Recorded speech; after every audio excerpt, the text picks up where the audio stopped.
যে আমাদের বাড়ি দেখা যায়। ওহো, ওই যে আমার আব্বু, ওই যে। আরে বাবা, কি আছো? কেমন আছো? এই তো ভালো, তুমি ভালো শুনে আছো? গেছো বাবা? বলো না আব্বা, এই অবস্থা। তুমি ভালো আছো? হ্যাঁ ভালো। মেয়েটা কি? আব্বা কেমনে যে বলো। আর কি হয়েছে ক, খুললো আমি তোর বাপ।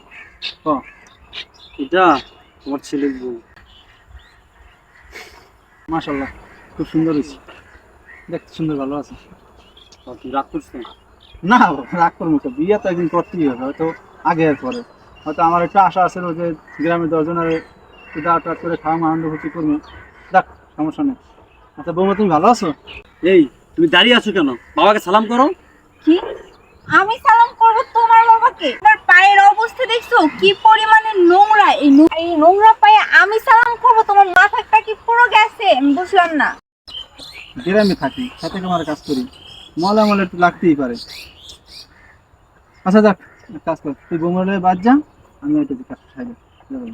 এই খবরদার বলছি, আপনি আপনার ওই মুখ দিয়ে আমাকে বৌমা বলে ডাকবেন না। আর সুমন, আমি জানতাম তুমি গরিব, ঠিক আছে, আমি মেনে তোমাকে বিয়ে করছি, বাট তোমরা যে এতটা গরিব সেটা তো আমার জানা ছিল না। আর তোমার বাবা কিনা সামান্য খেতে খামারে কাজ করে।